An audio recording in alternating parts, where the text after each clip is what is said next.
नमस्कार दोस्तों, GNS news में आपका स्वागत है। हर उपयोगी जानकारी और काम की खबर से अपडेट रहने के लिए अभी सब्सक्राइब करें हमारे चैनल को और साथ में बेल आइकन भी प्रेस कर ले और वीडियो को ज्यादा से ज्यादा दोस्तों में शेयर करें। तो चलिए बढ़ते हैं खबरों की ओर। जी हां, आपको बता दें, टेक दिग्गज गूगल ने 20 लाख यूट्यूब से ज्यादा वीडियो कनेक्टेड को प्लेटफॉर्म से हटाया है। गूगल का कहना है कि कंपनी ने अपनी नीतियों का उल्लंघन करने के लिए ये कदम उठाया है। गूगल का दावा है कि कंपनी ने गूगल पे के जरिए एक साल में करीब 12,000 करोड़ रुपए के स्कैम भी रोके हैं। गूगल ने अप्रैल और जून 2023 के बीच यह कार्रवाई की है।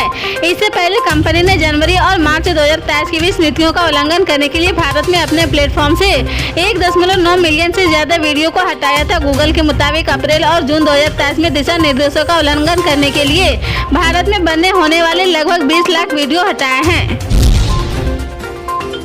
इजराइल हमास युद्ध को लेकर एनसीपी चीफ शरद पवार के बयान से राजनीतिक बयानबाजी शुरू हो गई है। असम के सीएम हेमंत बिस्वा शर्मा ने कह दिया कि शरद पवार सुप्रिया सुले को हमास के साथ लड़ने के लिए गाजा भेजेंगे। शर्मा के इस बयान पर अब सुप्रिया सुले ने कड़ी प्रतिक्रिया दी है। सुप्रिया सुले ने कहा कि भाजपा का व्यवहार महिलाओं के प्रति अनुचित है।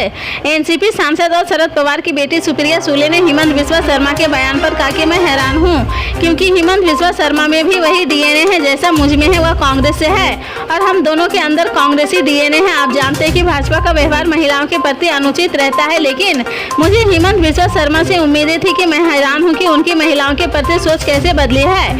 ऐसा लगता है कि भाजपा का उन पर कुछ ज्यादा ही प्रभाव पड़ा है। भाजपा आईटी सेल को पहले यह समझना चाहिए कि शरद पवार ने क्या कहा है और उनका पूरा बयान सुनना चाहिए। राजस्थान विधानसभा चुनाव से पहले सीएम अशोक गहलोत ने मुख्यमंत्री पद को लेकर ऐसा बयान दिया है जिससे कांग्रेस की अंदरूनी कलह एक बार फिर सामने आ सकती है। गहलोत ने कहा कि वे तो सीएम पद छोड़ना चाहते हैं, लेकिन कुर्सी उसे नहीं छोड़ने दे रही और भी सीएम की कुर्सी उन्हें नहीं छोड़ेगी। दरअसल राजस्थान में सीएम पद को लेकर अशोक गहलोत और सचिन पायलट में लंबे वक्त तक खींचतान चलती रही। दोनों नेता कई बार एक दूसरे पर खुलकर निशाना भी साध रहे हैं। चुनाव से पहले कांग्रेस आलाकमान ने दोनों नेताओं को आपसी मनमुटाव खत्म करने के साथ मिलकर चुनाव लड़ने के लिए कहा था। इसके बाद सचिन पायलट को कांग्रेस वर्किंग कमेटी में भी शामिल किया गया था। इस्लामिक सहयोग संगठन ने जेद्दा में एक बैठक में गाजा के अल हली अरब अस्पताल पर हमले को युद्ध अपराध करार दिया है। मुस्लिम देशों ने उसे दावे के सिरों को खारिज कर दिया है, जिसमें इजरायली शासन अस्पताल हमले से इनकार कर रहा।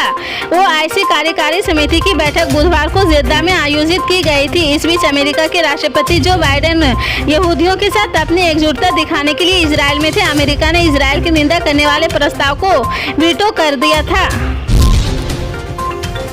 सुप्रीम कोर्ट ने आम आदमी पार्टी और दिल्ली सरकार के पूर्व मंत्री सत्येंद्र जैन की अंतरिम जमानत 6 नवंबर तक बढ़ाई है। सुप्रीम कोर्ट ने मेडिकल आधार पर जैन की अंतरिम जमानत बढ़ाई है। फिलहाल सत्येंद्र जैन अंतरिम जमानत पर है। अब सुप्रीम कोर्ट में सत्येंद्र जैन की नियमित जमानत पर 6 नवंबर को सुनवाई होगी।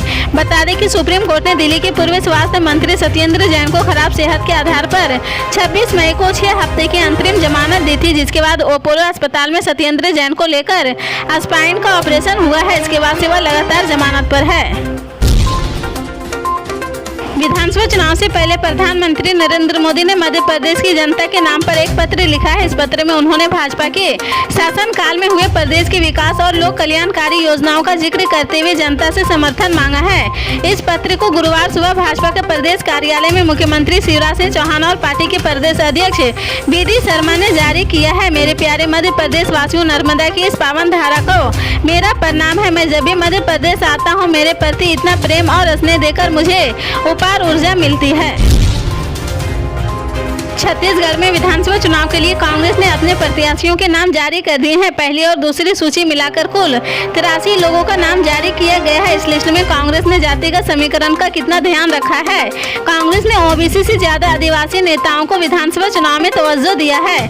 83 में से 32 सीट पर ST वर्ग के नेताओं को चुनावी मैदान में उतारा गया है। दरअसल बुधवार को कांग्रेस ने 53 विधानसभा सीटों पर प्रत्याशियों के नाम जारी किए हैं। इससे पहले 30 सीटों पर प्रत्याशियों के नाम का ऐलान हुआ था। इन दोनों लिस्ट में कांग्रेस ने 14 महिला प्रत्याशियों को चुनावी मैदान में उतारा है। वहीं 47 सीटिंग MLA पर कांग्रेस ने फिर से भरोसा किया है। वहीं जातिगत समीकरण की बात करें तो कांग्रेस ने सामान्य वर्ग से 14 प्रत्याशी घोषित किए हैं। OBC से 26, SC से 9, ST से 32 और अल्पसंख्यक से 2 नेताओं को पार्टी ने प्रत्याशी बनाया है। देवरिया में अखिलेश यादव के समर्थकों पर पुलिस का एक्शन हुआ है। शांति भंग के आरोप में पुलिस ने 29 कार्यकर्ताओं का चालान काटा है। फतेहपुर गांव के पूर्व मुख्यमंत्री अखिलेश यादव काफिले के साथ पहुंचे थे सपा मुखिया से मिलने के लिए। बड़ी संख्या में समर्थक उमड़ पड़े हैं। समर्थकों पर आरोपी की धारा 144 का परवाह नहीं है।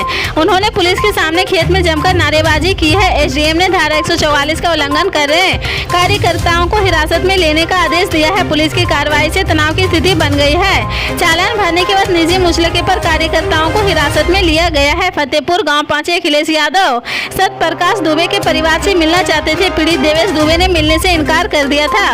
उसने सपा कार्यालय में परिवार के साथ नाइंसाफी का आरोप लगाया है। उसने कहा कि दबंगों के प्रभाव की वजह से कार्रवाई नहीं होती। 2 अक्टूबर को सत्यप्रकाश दुबे के परिवार समेत 5 लोगों की धारदार हथियार और गोली मारकर हत्या कर दी गई थी। जमीन विवाद में सामूहिक हत्या से उत्तर प्रदेश की सियासत में भूचाल आ गया है। पीड़ित परिजनों से मिलने के लिए नेता फतेहपुर गांव पहुंचने लगे हैं।